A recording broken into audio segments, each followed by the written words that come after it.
പ്രിയപ്പെട്ട പ്രേക്ഷകരെ, നമ്മുടെ സംസ്ഥാനം മുഴുവൻ അലയടിച്ച UDF തരംഗത്തിൽ പിടിച്ചു നിൽക്കാനായെങ്കിലും ശക്തി കേന്ദ്രമായി തൃശൂർ ജില്ലയിലും ഇടതു മുന്നണിക്കുണ്ടായത് വമ്പൻ ചോർച്ചയാണ്.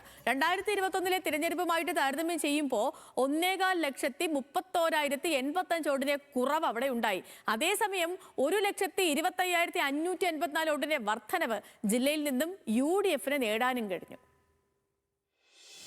ഒരു ദശാബ്ദത്തിനിടയിലെ 2 നിയമസഭാ തെരഞ്ഞെടുപ്പുകളിൽ സംസ്ഥാനത്ത് ഇടതുമുന്നണിയുടെ ശക്തി കേന്ദ്രമായിരുന്നു തൃശൂർ. ആകെ 13 മണ്ഡലങ്ങളുള്ള ജില്ലയിൽ 2016-ലും 2021-ലും LDFന് നഷ്ടമായത് ഒരേയൊരു സീറ്റ് മാത്രം. എന്നാൽ UDF അനുകൂല തരംഗം ആഞ്ഞടിച്ച ഈ തെരഞ്ഞെടുപ്പിലും സംസ്ഥാനത്ത് LDFന്റെ പച്ചത്തുരുത്തായി തൃശൂർ അവശേഷിക്കുന്നുണ്ട്.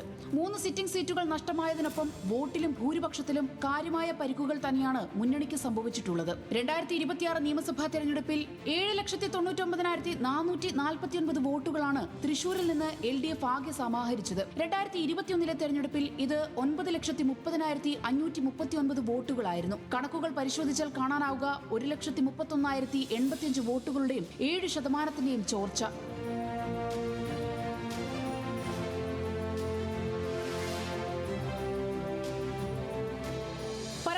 ഇടതുമണ്ഡലമായ കൊടുങ്ങല്ലൂരിൽ മുന്നണിയിൽ നിന്ന് 14,603 വോട്ടുകൾ ചോർന്നപ്പോൾ അടുത്ത കാലത്തൊന്നും പരാജയം അറിയാത്ത നാട്ടികയിൽ 13,951 വോട്ടും, മണലൂരിൽ 13,000 വോട്ടും, ഗുരുവായൂരിൽ 11,003 വോട്ടുകളുമാണ് സ്വന്തം പാളയത്തിൽ നിന്ന് മുഴുകിപ്പോയത്. CPIM കോട്ടയായ ചേലക്കരയിൽ 29,386 വോട്ടിന്റെ വമ്പൻ ഭൂരിപക്ഷം നേടിയപ്പോഴും 7,342 വോട്ടിന്റെ കുറവുണ്ടായി. CPIയുടെ കുത്തക മണ്ഡലമായ കയ്പമംഗലത്ത് ജയിക്കാനായെങ്കിലും 7,713 വോട്ടിന്റെ കുറവ് വന്നു.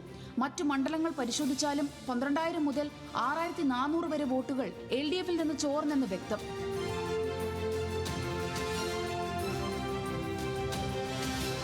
CPIMന്റെയും CPIയുടെയും അടിത്തറയും സംഘടനാ സംവിധാനങ്ങളും ശക്തമായ കേന്ദ്രങ്ങളിൽ ഇത്ര വോട്ടുകൾ ചോർന്നത് ആശങ്കയോടെയാണ് പ്രവർത്തകരും അനുഭാവികളും കാണുന്നത്. അതുകൊണ്ട് തന്നെ മുന്നണിയിലെ പോരായ്മകളും പ്രശ്നങ്ങളും പരിഹരിക്കണമെന്നും തിരുത്തലുകൾ വരുത്തണമെന്നുമാണ് പ്രവർത്തകരുടെ ആവശ്യം.